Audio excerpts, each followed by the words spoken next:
Hawaii. Thank you for coming out in the rain. You're here because you love history. And anybody who loves history, I'm like your BFF. Oh, yes, please. Thank you. Welcome everybody to the inauguration of this new season of the Rancho Bernardo Historical Society Speaker Series. I'm Vincent Rossi. I'm the coordinator of the program, Speakers Program, and I'm very happy to have you all here. And just for preliminary talk, I'd like to invite you to sample some cookies or candy, and we have bottled water over at the table there. And of course, the program, you're welcome to enjoy it.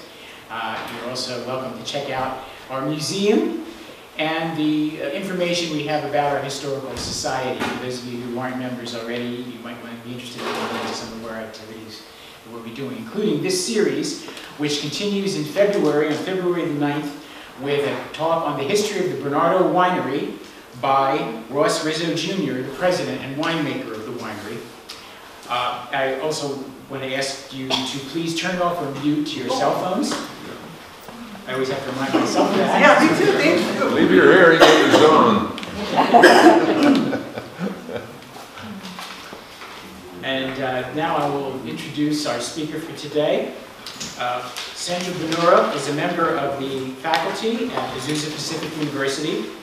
She has published 4 works on the history of the Hawaiian Islands. Her latest is Light in the Queen's Garden, Ida Mae Pope, Pioneer for Hawaii's Daughters, which will be available for sale today. And it forms the focus of her talk today. So I'm very happy to welcome Sandra Bonura. Oh, thanks, Dan. Okay, so a little caveat, as I was telling some of the people earlier who came, this is like the very first time I've been out of bed in 3 weeks since before Christmas. I'm never sick. I have 0 sympathy or empathy, usually for 6 people. I'm like, get over it. Now, I've been so sick. And I think I have God's grace and favor all over me, because here I am. The antibiotics kicked in about 3 days ago. I'm here. I have a sucker in case I cough. I want to ask your forgiveness for coughing if I need to, and I'm probably going to sit down. And that might be a little hard for some of you, but there's no microphone, so I can use my lungs. I have been teaching a long time, from elementary through college, so I have no problem being heard if I need to. But I understand that, you know, this may not be adequate for you. Is there anybody that can't hear me? All right, awesome. Well, we don't have speakers today on the machine. They weren't working, so there will be some slides. I'll go fast because there'd be no point. I haven't even opened up this PowerPoint since last July when I was Author of the Month down. I was selected for Author of the Month in San Diego, downtown. I put this PowerPoint together. Haven't looked at it since. So you're getting Sandy unplugged. I have no idea what I'm going to say. It's going to be a surprise to me when I see the slide, because I'm not getting any younger. So here we go. Is there any questions at the outset before I start? And you can stop me. I know there's a lot of people here who have a lot of, aloha in their hearts and their spirits for Hawaii. Maybe you've lived there, maybe you've written about it, maybe you travel there. Stop at any time, raise your hand, shout out. We're all friends, right? Right. I welcome all interruptions, unless they're criticisms, and then shut your mouth! And here I go already coughing, sorry about that. So, a biography. The reason I have this up here is because that was, this was my first undertaking of a biography. What a fun book to write, to get into someone's complete life. And I'll tell you how I came into Ida. As I speak, I have just finishing a biography on John D. Spreckles, who is the founder of San Diego. So I am heavy into this man's head, this whole business world. And we all know that Hawaiian money actually shaped San Diego and Coronado at the turn of the century. All the Hawaiian money right here. Sugar made us all. So here we go. I'll just start talking. Let's see what I got next. Yay! Oh, when I go to Hawaii, and I've spoken on all the islands at some point, in some wonderful venues, from grass lawns at historical societies to the Iolani Palace, to just the most random, wonderful places. You never know what you're going to get in Hawaii. You really don't. It's just so fun to speak there. But the first thing I say is because there is a group of militant Hawaiians who are going, "What you doing, senior citizen Hallie from San Diego, talking about our queen and coming over here and talking?" And I mean, there is that sort of thing. So, you know, that's always the elephant in the room. And I say, sometimes we don't choose the story chooses us. And in terms of me writing about Hawaii, it chose me. That's all I can say. I make no apologies. And let me tell you how it started. Probably in 2008, an archivist in Scripps Institution of Oceanography called me and said, "Hey, Sandy, I've got some love letters here." And she was about to retire. "Do you want to read them?" I'm like, "Love letters?"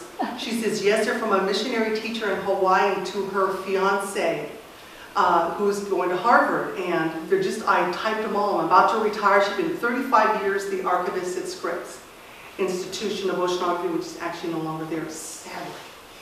The library, the archives, they moved to the main campus, to the Geisel, for those of you who are researchers. So I said, sure, I did.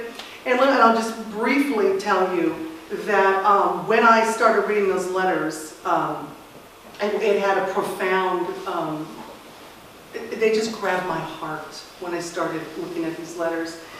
This is a house in Berkeley, on Etna Street to be exact. The house was owned by Charles Kofoid. Who's Julia Morgan, who also designed that big castle, what's that called? When this house sold in 8 minutes on the internet in a bidding war in 2009. It was so popular to get a house that had never been touched. Julia Morgan original. Charles Kofoid's a co-founder of Scripps Institution.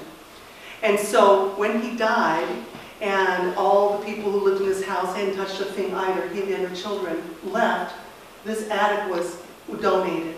And when the archivists were collating here in San Diego, these 5 trunks, here's one of them. I climbed up to this after the book was out. I went in reverse and I had to climb up to see where it all started.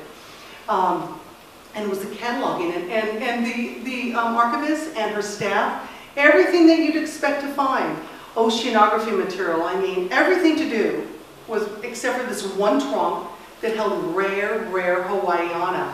Old photo albums of the kings and the queens of Hawaii and letters all in their original envelope for 3.5 years during the most pivotal time in Hawaiian history, the overthrow of the palace. So it's a lot of primary source.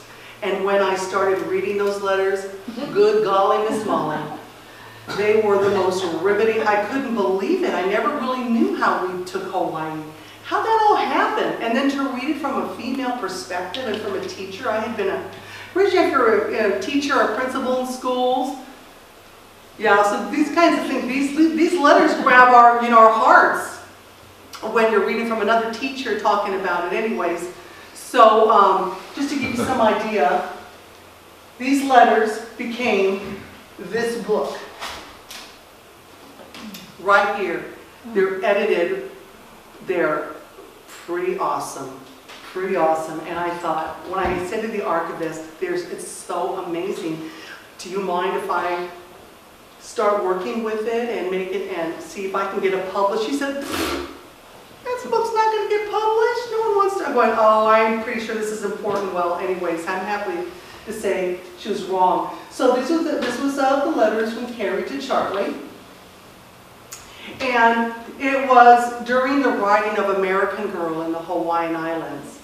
The reason that book has that title is in one of the letters she wrote to her fiancé, "Dear Charlie, one day when we're married, I want to write a book about my experience here, and I want to be called American Girl in the Hawaiian Islands." Well, life got in the way. She never wrote her book, so I thought, I just got to name the book. This is what she wanted her story to be told. So these are all the teachers. They were in this one seminary, Kauai House Seminary. This is Miss Poe. When I was researching for that first book, this one jumped out of those pages right into my heart. I'm like, who in the heck is this? This is our amazing woman. And then I began to spread out across the United States looking for diaries, letters, descendants of all the teachers to get corroborative sources and to really get out the book. And all the letters, I had a Pope, Miss Pope kept jumping out. I'm like, okay, someday when this American Girl book is done, I'm going to look into her. It's a very meaty book, this latest book. This is just through chapter 9. It is now being used as a primer for people in Hawaii. This book came out in November, and it's sold out in 6 weeks, the whole first printing. For some weird reason, Germany, there's a whole plan for Germany, and Hawaii just completely sold out because it's brand new. Now we get why. Because in this book, all the political unrest that happened in Hawaii with America is now being reported by my ladies. All my teachers, not 1, 2, 3, 5 ladies are reporting on it, and they're all together and they're dissecting, they're experiencing it. Pretty cool. So as you know, when you're writing, any writers here? Oh, Vincent. Emails. Well, I hope you use good punctuation. I like punctuation in my emails, gosh darn it. Anyways, I had to research my character. I had to put her in her context. So I couldn't just throw out a biography on Hawaii and say, okay, now let me put her in and understand her. And so that 19th century, like, who doesn't want to write about 19th century? How fascinating. All the themes of that century are mind-blowing if you think about the immigration, the expansion, rise of industrial America, women's rights, temperance, education, slavery, the Civil War, the reconstruction of the Civil War. What an amazing time to live through. And I thought, maybe I was born kind of out of my time. But then maybe not. Because had I been born in that century, really? My husband's going to own my children? I can't own my children. If I don't like him, I'm stuck with him. I can't divorce him. Can't initiate any contracts. It was a tough time for a woman to be heard. Makes you appreciate those women's rights ever so much, to think of the hurdles, the big hurdles she had to go through. And for Ida May Pope to go into a foreign country, a kingdom, and change it, given the rules and restrictions of her era, I'm like in awe of these women. Let me put into context for you right now the waves, if it were, of the teachers that went to Hawaii. In the early 19th century, they were the wives of the missionaries. And that was, oh boy. They went, you know, the Great Awakening happened, and they went along with their husbands who were going to be the missionaries and evangelize the islands. And they were saying, by the way, you're a woman, you're a teacher. Oh, you're having your own children? Okay, you're still a teacher too. So get all that. And they were exhausted. These teachers spread out all over the islands. The mid-19th century, we have our finished education. These are the teachers that now went to women's college. Anybody know that great women's college is? It sent out a lot of teachers from Massachusetts. Female college, probably the first of its kind, Mount Holyoke. Those ladies, boy, they lived their calling.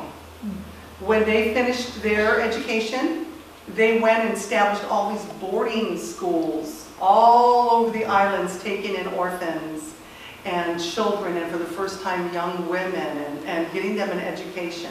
The 3 R's and a lot of domestic work. Okay, that's basically what they did. Miss Pope and her bunch represent the late 19th century, where we have our first co-ed colleges in America.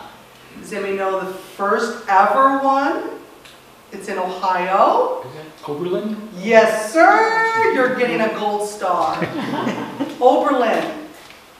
Underground Railroad. Those students in Oberlin hid the slaves that were running. There's some amazing stories that came out of Oberlin.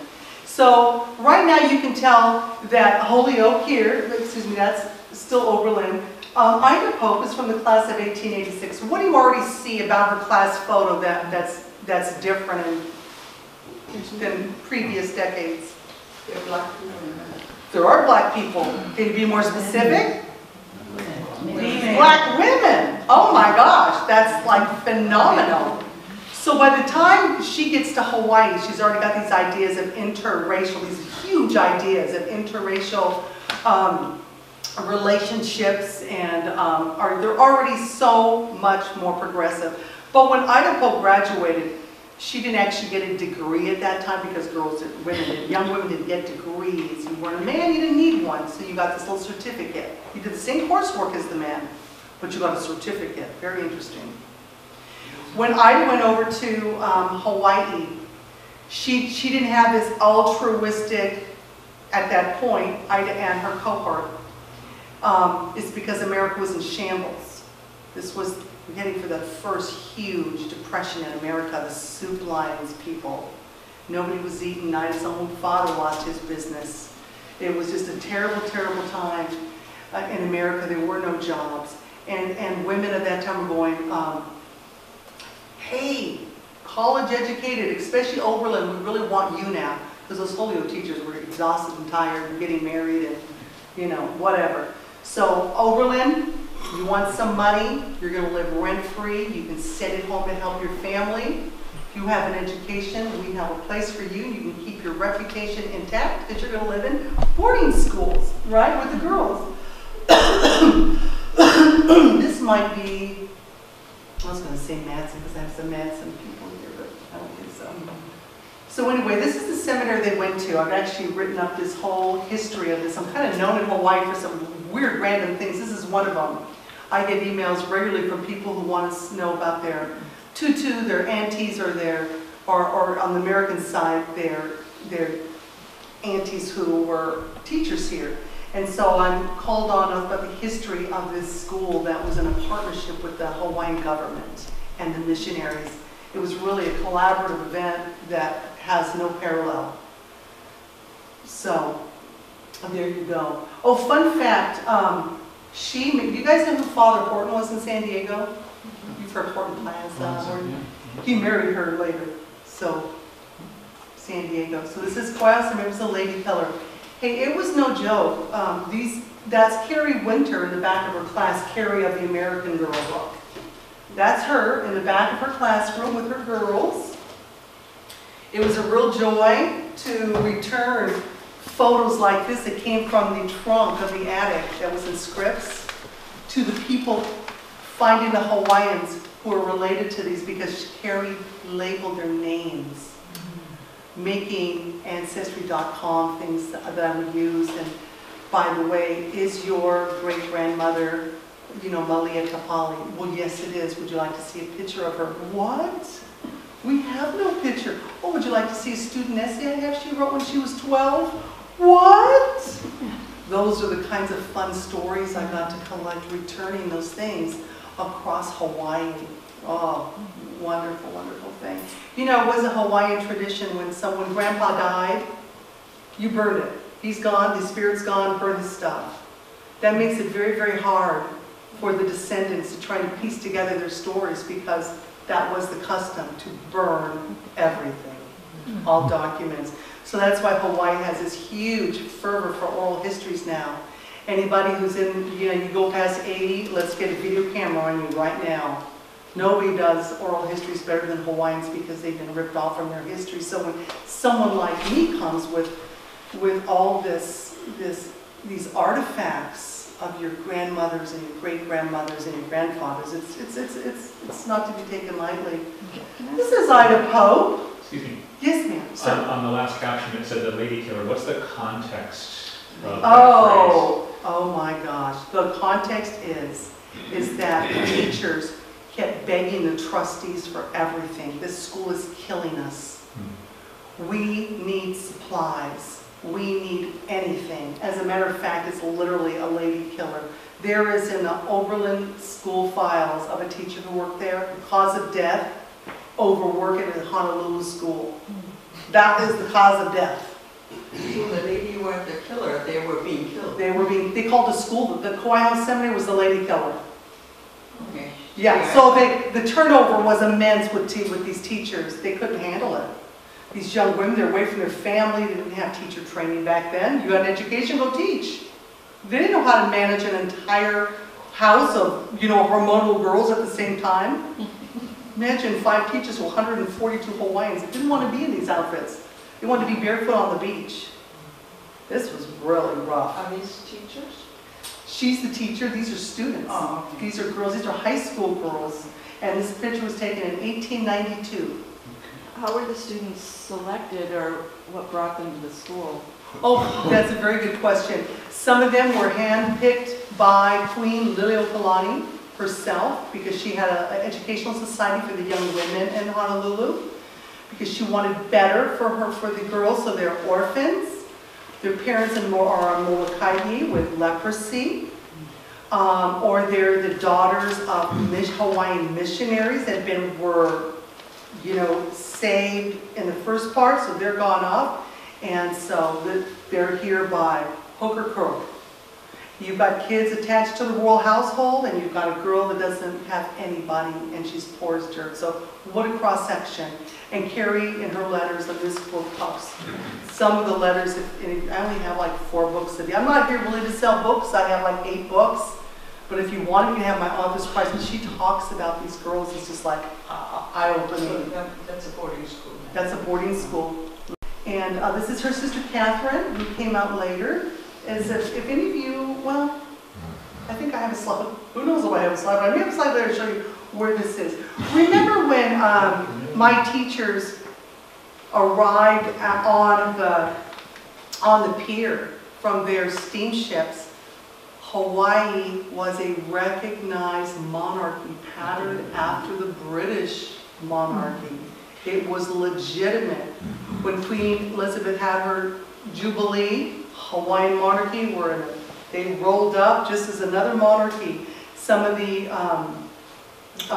English royalty were godparents to some of the royal family's children. So you had a real established monarchy. Elizabeth I. Elizabeth, yes. But this is King David of Kalakaua. Excuse me. Victoria! Thank you. Hold me accountable. I just said, yeah, sure, I'll just agree with you. It was Lucy. Sure, that was it. So this is Ida's observation. She thought he was a real good-looking guy. Carrie thought he was just fat and oafy looking. It's so different to read different perceptions. So this is Ida and Carrie actually took the train together when they arrived. Ida was older.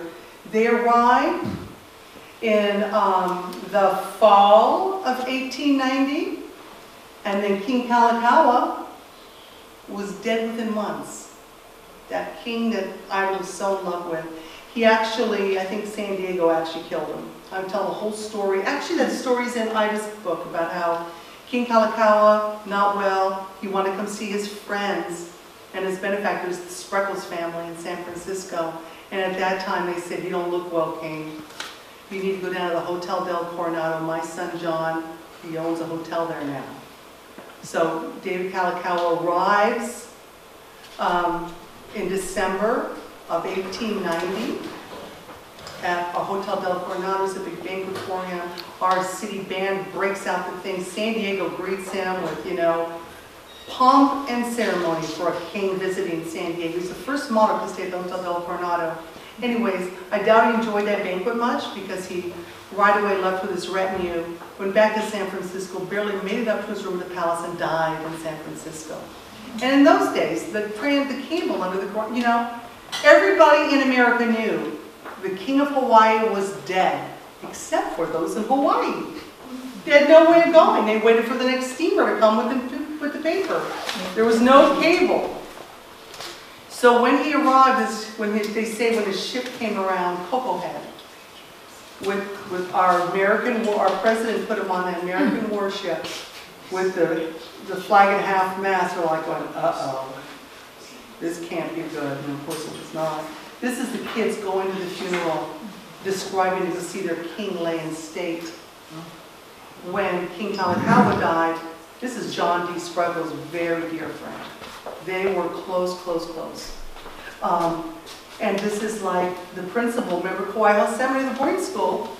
she then began putting kids all over. I mean, every kid from other islands, grandparents, can you please raise my granddaughter?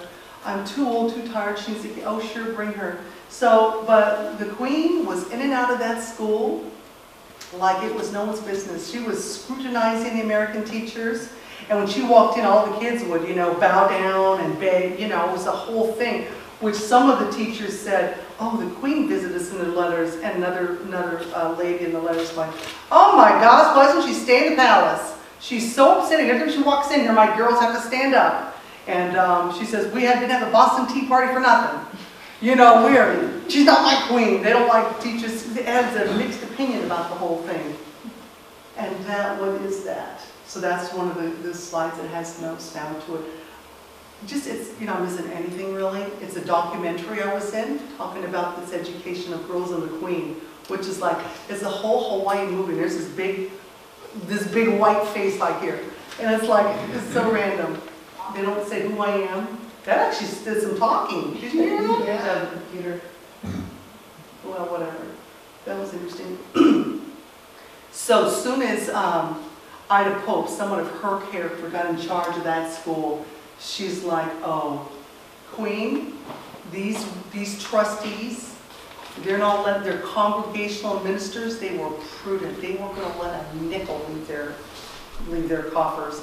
And she says, why aren't we just teaching the kids, all these girls to sew and cook? They need careers.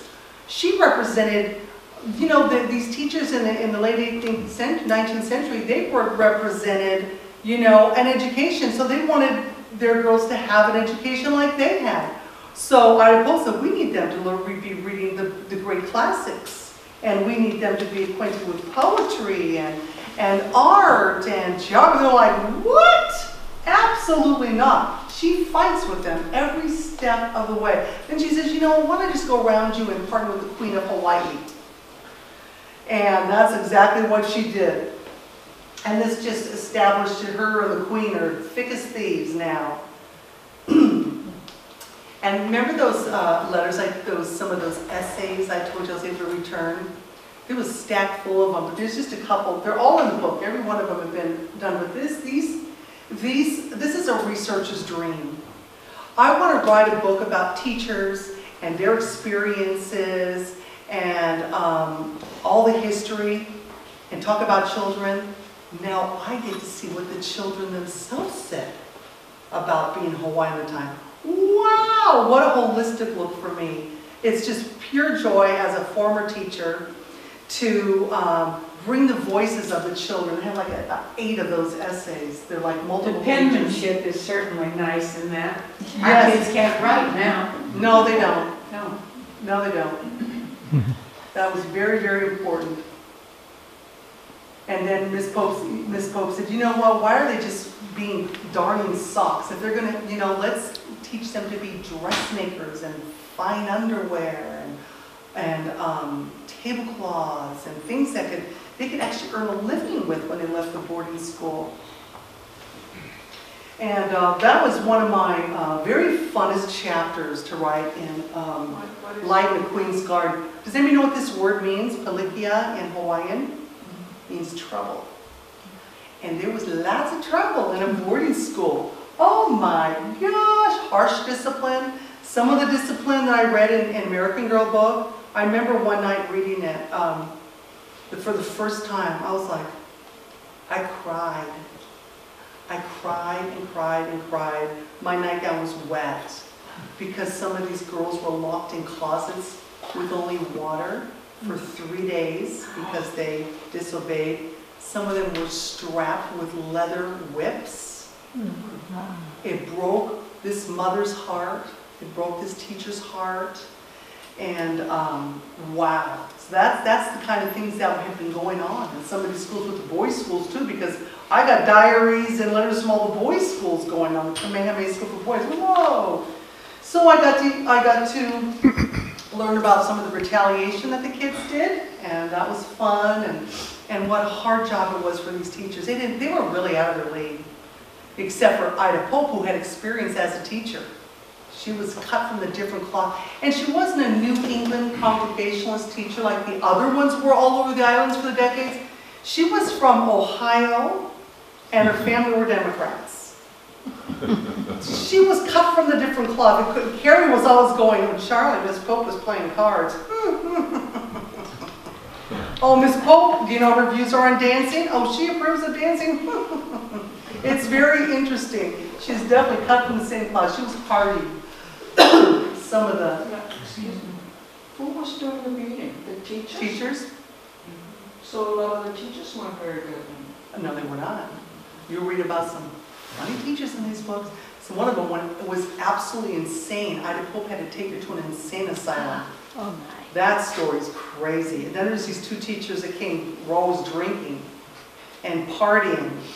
Oh, good grief, it's fun writing, I'll tell you that. Well, Ida Pope got there and she says, not one child here will be touched. What the heck are you people doing? This is outrageous. One of my favorite chapters to write, because I've always had this morbid fascination with it, with the island of Molokai, you know, and leprosy. I don't know, just kind of morbidly fascinates me. And she actually goes with the queen on her ship. And what a story that was to write that chapter. This is actually a very rare photo. These are girls from Kauai House Seminary who have leprosy, and they're in a holding room at a hospital, Kaliki Hospital, getting ready to be transported to Molokai. So, heartbreaking stories there. Some family members kidnapped these girls and ran with them to keep them from going over to Molokai. Horrific stuff.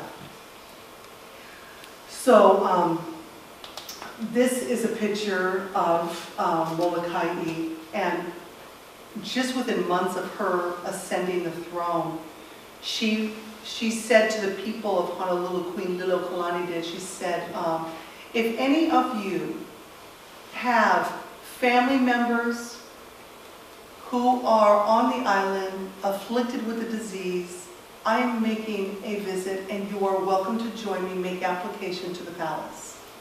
Board of Health came out and said, hell no, none of y'all are going. First of all, it's against the law. Secondly, this queen is off her rockers. No wise sovereign would subject herself to perhaps contracting the disease and have put these unfortunates over there. And by the way, we're not allowing anybody to go. Well, she overruled them and said, I'm the queen. Of course they're going.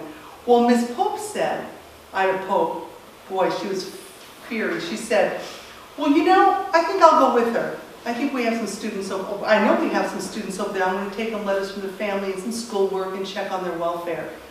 So she made application to the Board of Health. Board of Health goes, okay, maybe we couldn't overrule the queen because she's the sovereign of these islands, but you're an American, you're going zippo nowhere, shut your mouth, stay home, stop talking. Well, Ida's whole story is so funny. She said, oh, we'll see about that.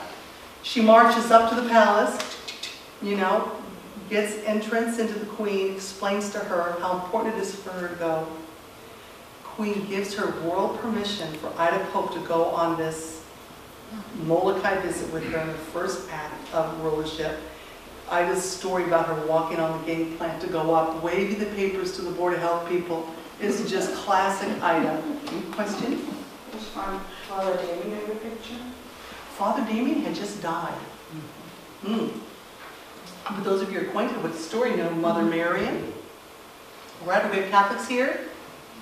No Catholics in this room? All right, we have two Catholics. Mother Marian, these women are, she's now sainted. And Ida spends the afternoon with Mother Marian, visits Father Damien's grave. Mother Marian is running the home there. Her stories, this is one of my favorite chapters of the book. Her spending the afternoon going all over the island, seeing what the Catholics have done. The sacrifice. There's no other, that's sacrifice, what they did, their lives. That would be, oh, that's a shame. This is, I'm sorry you're not going to hear.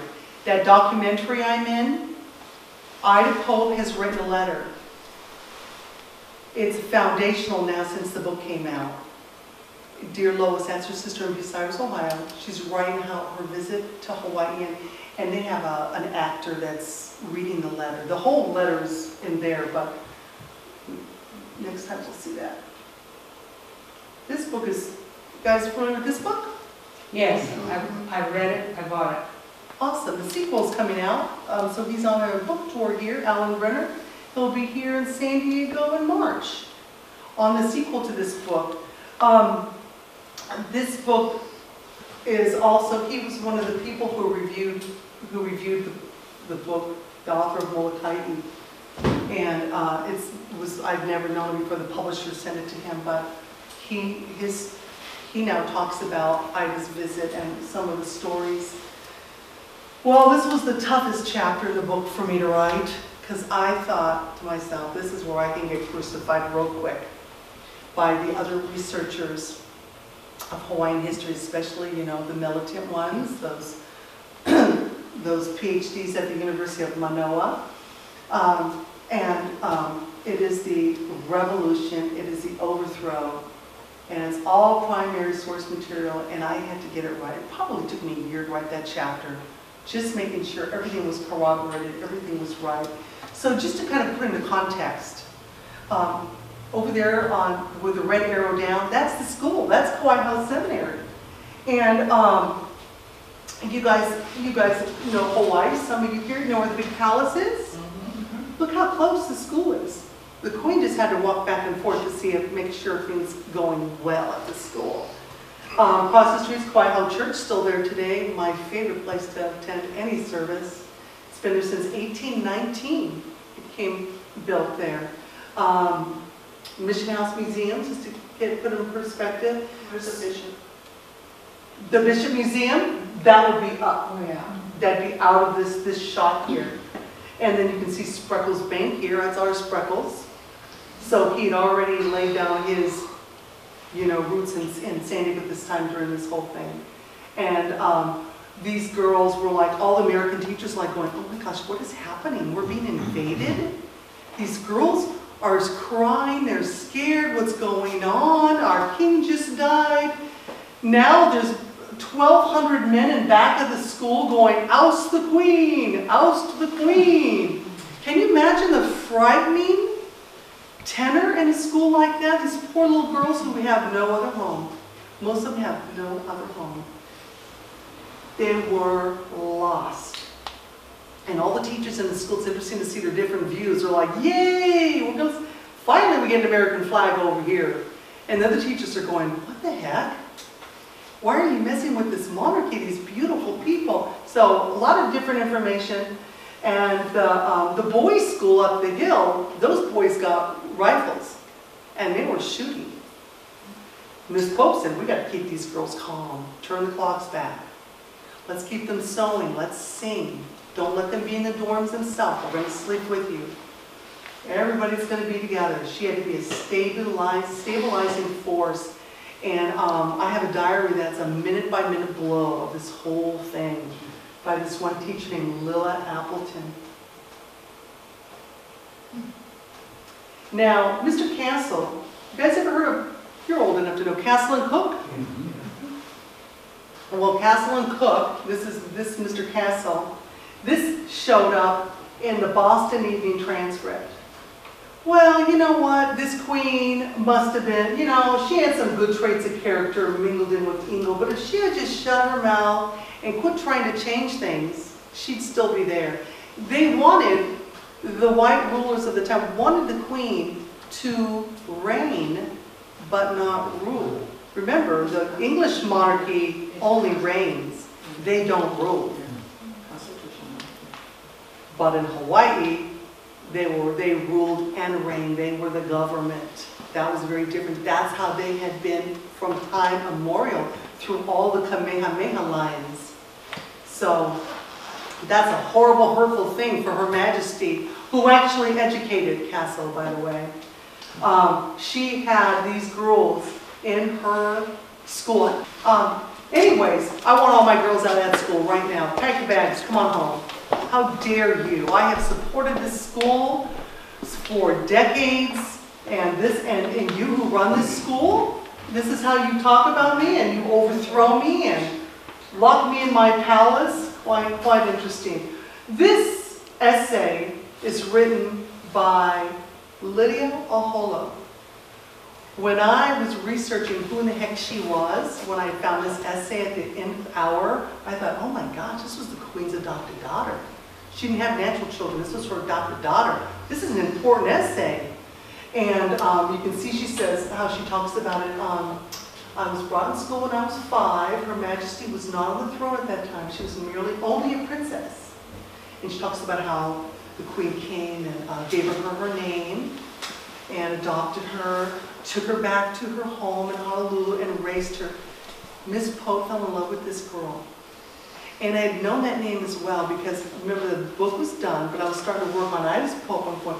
I had Ida's will. And she said, I leave and bequeath this huge chunk of money to a student named Lydia Oholo. And I'm like, Miss Pope, why are you leaving all this money to a Hawaiian student? You've got a couple spinster sisters who would have loved that money. I go, that was a really special relationship. There actually was a tug of war between the Queen and Ida for this child for a while.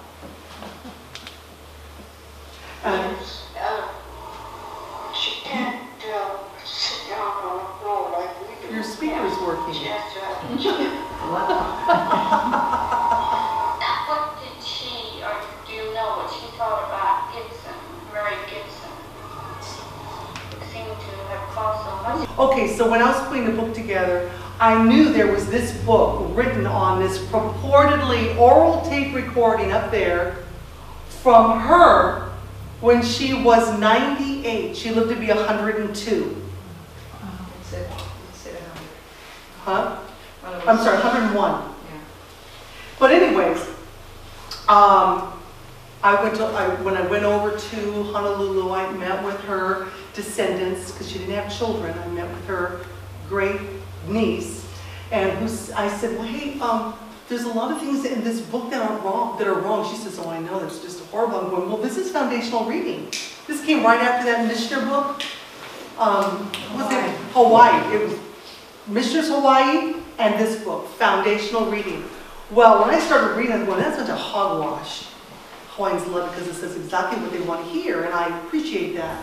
But it's not true. And when I began looking for it, I began contacting authors, researchers, everywhere I could all over Hawaii going, well, where's the tape? Let's all listen. They go, oh, honey, you're late to the game. We've been trying to find that tape for years. The author, Helena Allen, out of Redlands, California, adjunct instructor at San Bernardino Community College, told her people, I had destroyed all my research materials. And I said, and you believe that? No, where did she throw that out? So I began my own little late night researching. She died in 2003, the author did. And so here's a weird, just long story short. From a Trader Joe's encounter, I found this tape at the executor at his house in Redlands, California. She had hidden it in a closet. He bought the house out of his estate, and he was not a nice man. I drove up there to Redlands and said, and I'll never forget when they played that tape, I heard her voice for the first time.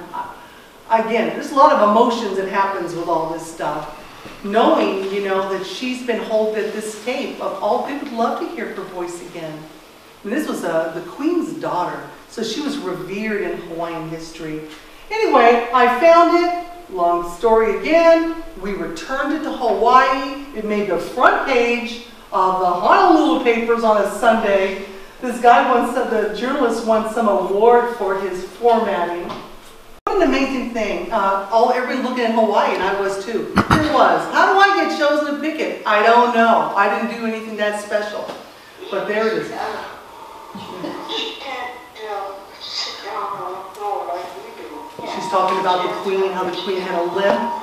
Anyways, again, you know, Ida Pope was so stellar when the Queen decided that we're going to now take Princess Powaki Bishop's money and start the Kamehameha School for Girls. Miss Pope, would you consider making Hawaii your permanent home? You've been here 3 years. We want nothing but you. The Queen loves you. Would you establish the school? And by the way, there'll be no more fundraisers. Do you know how much money we have? They have every dollar that the Kamehameha line owned. You know about big wars, right? They owned everything. They're so wealthy to this day. Kamehameha Schools is the wealthiest pile of money you have ever seen in Hawaii. She said, absolutely. And it's just, let's stop right here and revisit on this slide. So when they came here in 1890, there was a king. With the Holyoke ladies, they started out, they did the best they could, these teachers, and they just lived there. They lived their Christian faith out fine. But they didn't advance the girls anywhere. The girls are just, they like, okay, you're old enough, bye-bye, good luck. This group of educated teachers, late 18th, 19th century, they expanded the seminary, bringing in things, especially with Ida Pope at the helm, under Queen Liliuokalani. Ida Pope then, now the overthrow has happened. There is no more queen. There's a provisional government. This castle and cooks, there's like these 13 men who take over everything. Now it's this Kamehameha School under self-elected Sanford B. Dole. Not the pineapple Dole, people get that confused. That was a cousin. This is a missionary descendant, Sanford B. Dole. He's the president. She starts the school. Bishop, he married the Hawaiian princess. You know, you guys have all heard of Princess Kaolani, right? That's their niece. But she is fighting with him about everything. He's back in San Francisco because the princess dies a tragic death, breast cancer, so forth. And here comes this school. And here's an overview of the Bishop Museum. Who was talking to me about the Bishop Museum? There's the Bishop Museum, right? Thick. That's the Bishop School of Boys. This is the original. And the girls were down here. So they couldn't get real close to the boys, but only a 6-minute walk. This is just a picture of her fighting with Mr. Bishop. He's going, do not use water anywhere in that school because there's this soil is ridiculous and we don't want to waste water. She disregarded everything. I'm sorry, the girls got 30 minutes for beds. Let's make a garden. We're going to eat our own food. And Mr. Bishop says, by all means, do not give any nursing training. No, you can't have a hospital on the grounds. But Ms. Pope said the Hawaiian population is declining. They're dying. We need to train these girls so they can have children and they can go back into the communities and we can stop this race from dying. Absolutely not. Well, she disregarded them. She was the daughter of a doctor in Buenos Aires, Ohio. She loved basketball. She started the first basketball leagues. As you know, basketball was created in Springfield, Massachusetts from the missionary teacher from Kauai House Seminary. It was her son. It was the little peach baskets in Springfield, Illinois, from the Kauai House Seminary. A lot of little fun facts. Towards the late of the book, you realize after she has now raised hundreds of Hawaiian girls, you know what, I visited their homes and they're not prepared to go back to their communities. I may have been a part of taking their culture from them. So a lot of the end of the book is Ida taking them out into nature, teaching them to fish, teaching them to get acquainted with what their ancestors did. Hawaiian history became a required subject. All graduating girls then were told to research everything that their ancestors had done to make these islands so productive and beautiful. Her first graduating class, there's little Lydia Olo up there. Now she's 5 years old. She stayed with Miss Pope she went to Kamehameha schools. Now the Queen is now partnering with Ida. She's no longer the Queen. She's Mrs. Dominus now, living the life, and she's still very much close with Ida Pope. In her senior year, she realized that their culture, we got to do something to remediate this. Also, we have told them when to brush their teeth, when to take their piano lessons, when to do their laundry. They don't know how to live on their own. So in the scene, she had this thing called senior cottage. So when you became a senior, you're going to live together and you're going to make your own lists. We're going to bring some babies in and let's see what you do with that. This is really kind of revolutionary for its time. at the senior hall. Social settlement model.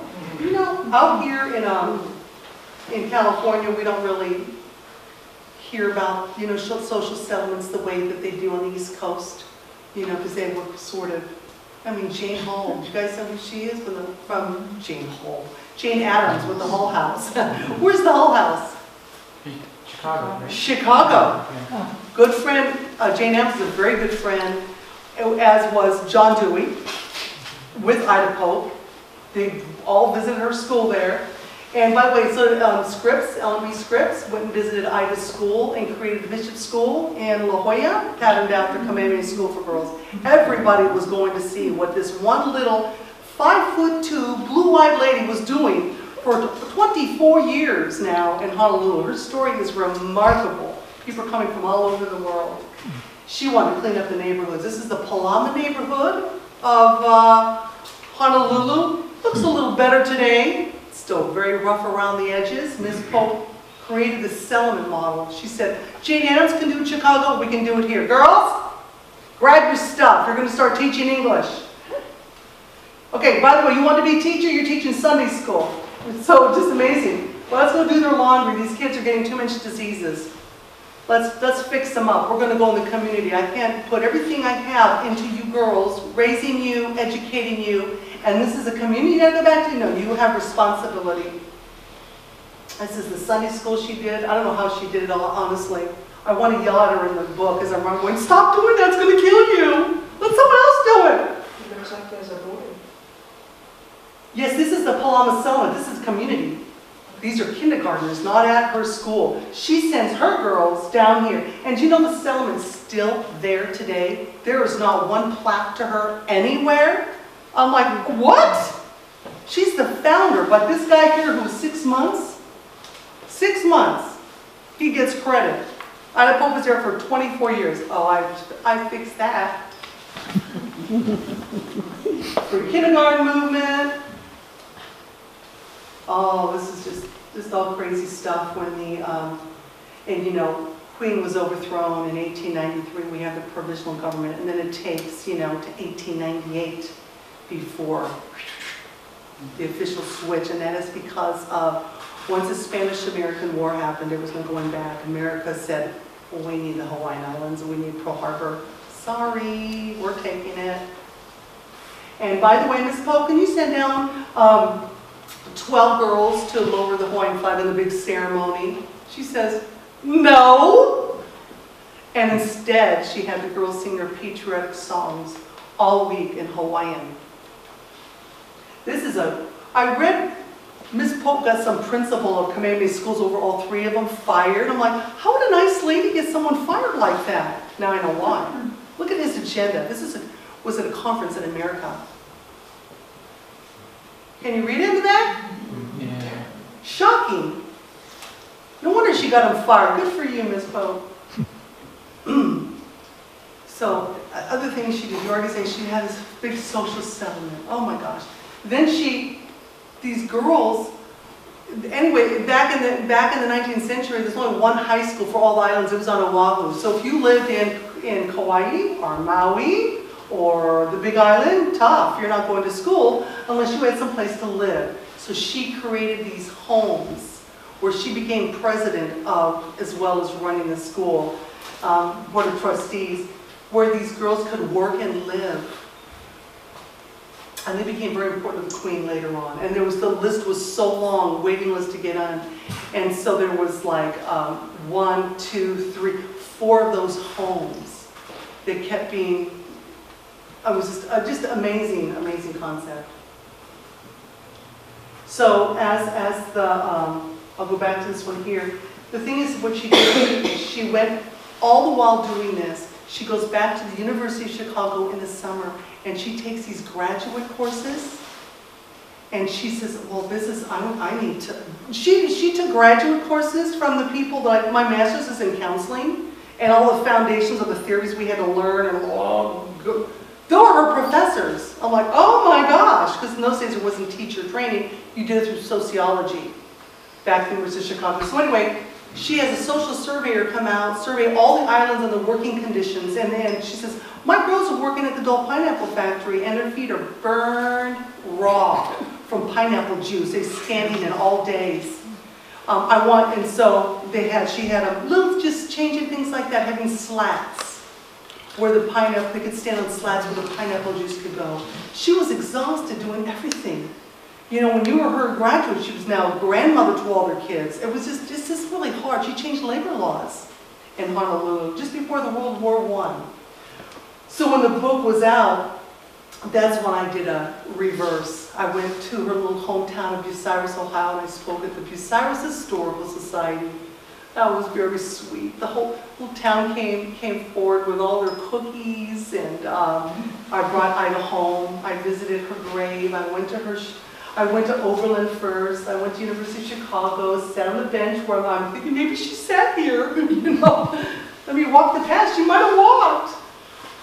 This is a foreword she wrote with her mission for the book after the social survey was done and labor laws were starting to be looked at closely.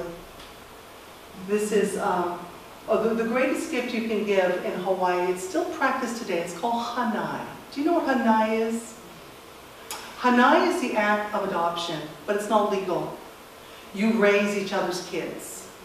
Oh, you got too many kids? Come on. There's your new hanai mother. It was a real gift. In fact, the royalty did it. You know, they hanai'd each other's kids so they'd have rich relationships. I raise yours, you raise mine. That was just Hawaiian tradition. And it's still done today. You'll still meet kids who are, oh, I'm here with I live with my hanai parents, and whatever reason. But the greatest gift they gave Miss Pope in 1906 was to give her a little child. One of her students, her first graduate, says, we'd like you to have our daughter, Miss Pope. And so that's her. Later on in the 1960s, this little girl became Gladys Brandt, big Hawaiian celebrity today. She became the first Hawaiian principal of the school. Her hanai mom did. It's just a beautiful, beautiful story. This is a book about her. That's her favorite verse. I almost fell to my floor when I read that the first time, saw that. That's my favorite verse. It's the verse that gets me through life, gets me up in the morning, and carries me through the pain and suffering of life. I'm like, yay, Miss Pope, we're symbiotic here, you know? She gave to a people, she said, this verse basically said, finally, you know, whatever things are true, whatever things are honest, just, pure, lovely, good, think of those things. Because these kids have lost everything. They lost their king, they lost their queen, they lost the hula, everything was taken from them. The only constant in their life was one little lady from Ohio who raised them, helped them with their children forever. And she says, you need to just don't look back, look forward.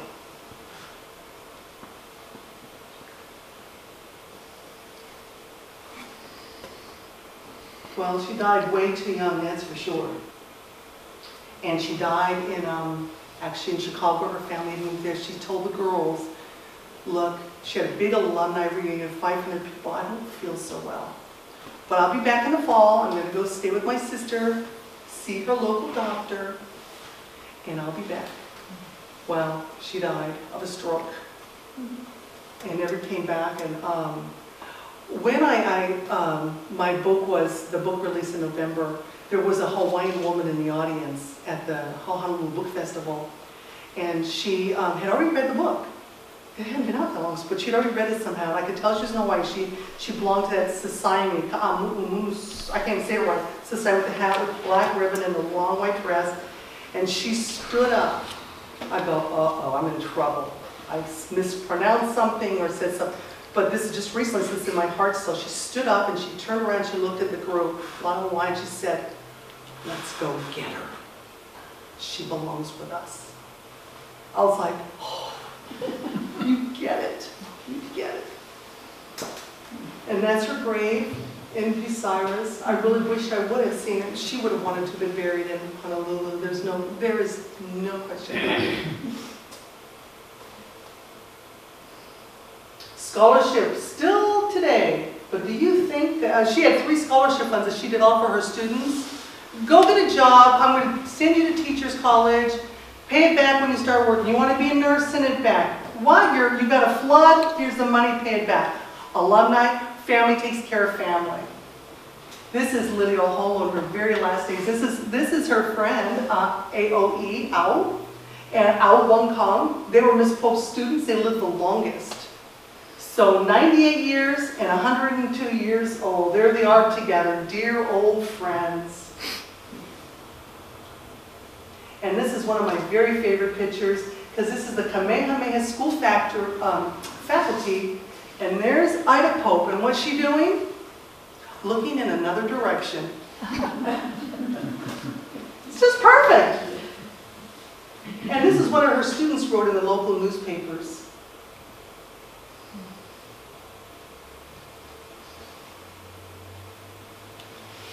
And then it was just such a privilege and a delight to take this historically ignored woman and just tell her story and hope it keeps getting told. And thousands of women of Hawaiian descent get the scholarship but didn't know who Ida M. Pope is.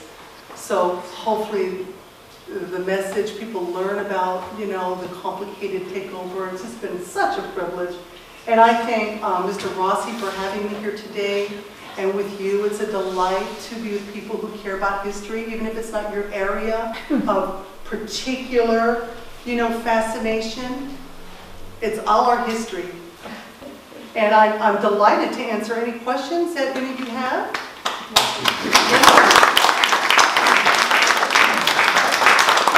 That date, 1890 and 1914, she was just 22.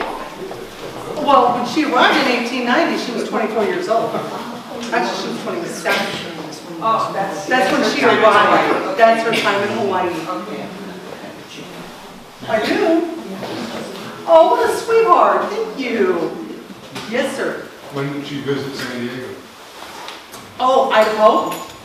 She came in, I believe it was right after the turn of the century, and she came here because we had a thriving silkworm farm. Did y'all know that? San Diego's silkworm farm, and she thought, that's going to be great for the girls. We're going to have a silkworm farm. It was in North Park, and I think it was one in Coronado. And it didn't pan out. I'm sure Mr. Bishop said, no, you're not having no silkworm farms here. Woman just run the school.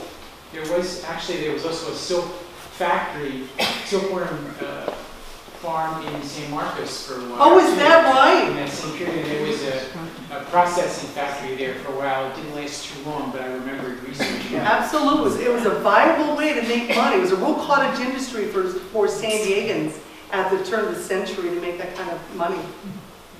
San Diego was amazing how we made them out for their silkworms. And also, we had ostrich farms too. Yes, ma'am. About Charles Bishop or Powaki Bishop? The question is, this Bishop Museum, would you raise your hand if you've been to the Bishop Museum? All of you have. What a beautiful museum, am I right? Walk in a gleaming coalwood, oh my gosh. So, here's the story with the Bishop Museum. It's a kind of a romantic story. Probably about 1853, it was King Kamehameha the Great, number 1. King Kamehameha I, you say the ha, because everything gets a consonant. King Kamehameha's great-granddaughter, her name was Bernice Powaki, and she was the cousin to little Kalani David Kalakaua. All raised together though, because the king and queen were Hanai with her, so she was her Hanai living together. Long story short, she falls in love with a sea captain from Boston named Charles Reed Bishop.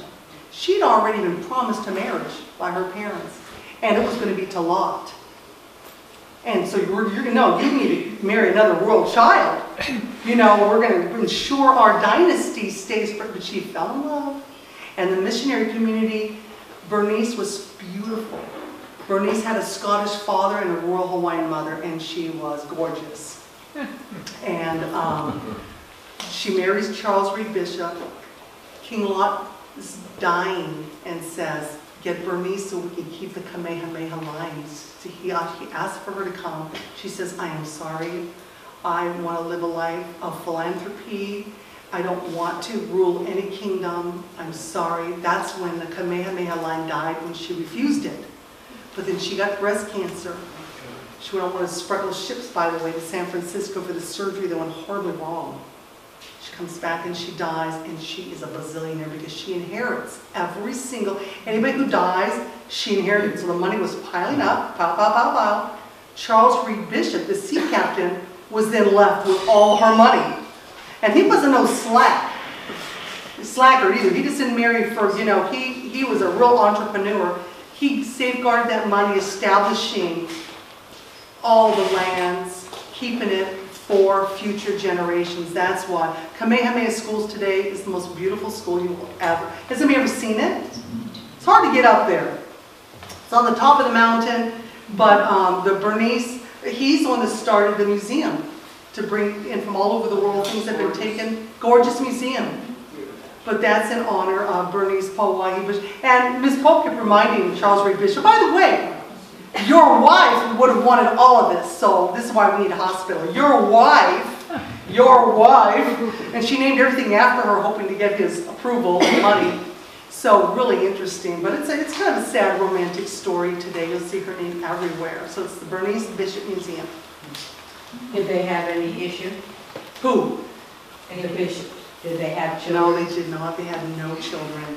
As a matter of fact, that's a whole other talk. Those children, all the children were raised together. This Chief's Children's School, they're all given immunizations by the missionaries. I think he sterilized all of them. Why did none of them have children? And why am I reading the journals in the 1830s or 40s when they are repeatedly injecting all these little children who grow up to be the next 13 rulers? No one's having children? I'm going out on a limb to say there's a reason. There's a reason. It's horrifying reading that and then looking to the future going, oh, I wonder, oh. Any other questions? Yeah, I'm not sure whom Mr. Bishop married. I lost that. Mr. Bishop married the great-granddaughter of King Kamehameha. So he did good. It was a real love affair from all angles. Very, very, very beautiful. Except she wasn't a princess anymore because they No, that's right. Not a ruling, but a reigning. She was very, very special. And I don't have many books. I have like 4 and 4 of each one. You can have my author's price of $26, or you don't have to. And I'm happy to sign them. That's all I have. Any more questions? Aloha.